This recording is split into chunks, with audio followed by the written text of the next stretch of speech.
இது மே மாசமா இல்ல பிப்ரவரி மாசமான்னே தெரியாத அளவுக்கு வெயில் ரொம்ப கொடுமையா இருக்கு. இப்பவே வெயில் ரொம்ப அதிகமா இருக்குன்னா, இன்னும் 2 மாசத்துல வெயில் இன்னும் எவ்வளோ அதிகமா இருக்கும்னு பார்த்துக்கோங்க. வெயில் காலம் வந்தாலே நம்ம நெறைய குளிர்ச்சியான உணவுகள் சேர்த்துக்கணும். நெறைய உணவுகள் நமக்கு குளிர்ச்சியை கொடுக்கக்கூடியது. அதில் ஒன்று தான் இந்த தயிர் சாதம். இந்த தயிர் சாதம் செய்யறது ரொம்ப ஈஸி. இந்த வெயில் காலத்துக்கு தயிர் சாதம் இருந்தாலே போதும். சமையல் வேலையும் சீக்கிரமாக முடிஞ்சிடும்.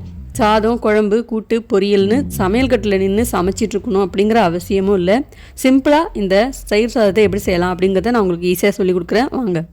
கிளறு சாதம் செய்யறதுக்கு முதல்ல சாதம் நல்லா ஆறி இருக்கணும். வடித்த சாதமாக இருந்தாலும் சரி, நீங்கள் குக்கரில் வச்சாலும் சரி ஆறி இருக்கணும்.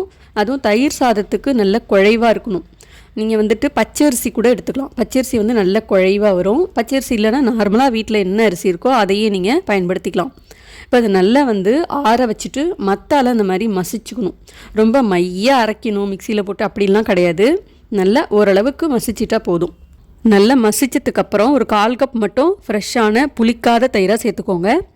இது கூடவே பால் சேர்த்துக்கணும். பால் காய்ச்சி ஆற வச்ச பால் இதை தான் சேர்த்து செய்யணும். அப்போ தான் தயிர் சாதம் புளிக்காமல் இருக்கும்.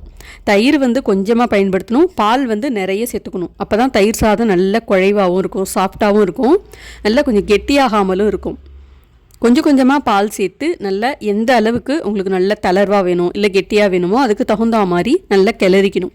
பால் ஊற்ற ஊற்ற நல்ல சாதம் பாலை இழுத்து கெட்டியாக தான் ஆகும். நீங்கள் கொஞ்சம் கொஞ்சமாக பால் சேர்த்து நல்லா கிளறிக்கோங்க. தயிர் மட்டுமே சேர்த்து செஞ்சிங்கன்னா சாதம் தயிர் நல்லா இழுத்துட்டு சீக்கிரமாக கெட்டியாயிடும். அதே மாதிரி சீக்கிரமாக புளிச்சு போயிடும். ஸோ இந்த மாதிரி பால் சேர்த்தே செஞ்சு பாருங்கள், ரொம்ப நல்லாயிருக்கும். இப்போ இதில் தாளிக்கிறதுக்கு ஒரு தாளிப்பு கரண்டியில் எண்ணெய்க்கு பதிலாக நான் வெண்ணெய் தான் பயன்படுத்துகிறேன். வெண்ணெய் சேர்த்து செஞ்சிங்கன்னா ரொம்ப நல்லாயிருக்கும். சாதம் ரொம்ப குழைவாக சூப்பராக இருக்கும். வெண்ணெய் சேர்த்துட்டு கடுகு, உளுத்தம்பருப்பு, காஞ்ச மிளகா, அதில் பச்சை மிளகாவும் சேர்த்துக்கோங்க, நல்லாயிருக்கும். துருவன இஞ்சி, கருவேப்பிலை எல்லாத்தையும் சேர்த்து நல்லா தாளிச்சிட்டு கிளறி வச்ச சாதத்தில் சேர்த்துக்கோங்க. சாதாரணமாக நம்ம எண்ணெயில் தாளிக்கிற மாதிரியும் இதில் நீங்கள் தாளிச்சிக்கலாம். ஆனால் நீங்கள் ஒரு தடவை வெண்ணெயில் தாளித்து சேர்த்து பாருங்கள், ரொம்ப நல்லாயிருக்கும். தாளித்ததை சாதத்தில் கொட்டிட்டு இதில் கேரட் துருவல் சேர்த்துக்கிறேன். கூடவே கொஞ்சம் பச்சை கொத்தமல்லி இலையும் சேர்த்துக்கிறேன். இதில் நீங்கள் மாதுளம்பழம், மாங்காய் துண்டு இதெல்லாம் சேர்த்து செஞ்சாலும் இன்னும் ரொம்ப நல்லாயிருக்கும். எல்லாத்தையும் நல்லா கிளறிக்கோங்க. இப்போ நம்ம இந்த காய்கறி, கொத்தமல்லி, அப்புறம் தாளித்தது எல்லாத்தையும் நம்ம சேர்த்துருக்கோம் இல்லையா, மறுபடியும் பாருங்கள் சாதம் இன்னும் நல்லா கெட்டியாயிடுச்சு. நம்ம ஒரு பொருளாக சேர்க்க அது எல்லாமே இழுத்துக்கிட்டே தான் இருக்கும். ஸோ இன்னும் கொஞ்சம் நீங்கள் தேவைப்பட்டால் பால் சேர்த்து சாதத்தோட அட்ஜஸ்ட் பண்ணிக்கோங்க.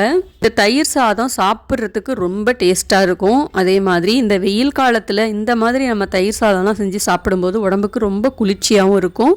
கடைசியாக வாசனைக்கு கொஞ்சம் பெருங்காயத்தூள் சேர்த்துக்கோங்க. 1/2 ஸ்பூன் வெண்ணெய் சேர்த்துக்கோங்க. தேவையான அளவுக்கு உப்பு சேர்த்துக்கோங்க. நல்லா கிளறி விட்டுக்கோங்க. தேவைப்பட்டால் நீங்கள் பால் சேர்த்து சாதத்தோட பதத்தை அட்ஜஸ்ட் பண்ணிக்கலாம். அவ்வளோதான், தயிர் சாதம் ரெடி. இதுக்கப்புறம் நம்ம வேறு எந்த ஒரு பொருளும் சேர்க்க போகிறது கிடையாது. அதனால் மறுபடியும் கெட்டி ஆகாது. பரிமாறுற வரைக்கும்னு இல்லை, அதுக்கப்புறமுமே ரொம்ப நேரம் தயிர் சாதம் கெட்டியாகாமல் குழைவாக நல்லா சாப்பிட்றதுக்கு வெண்ணெய் மாதிரி இருக்கும். ஒரு தடவை இந்த மாதிரி ட்ரை பண்ணி பாருங்கள்.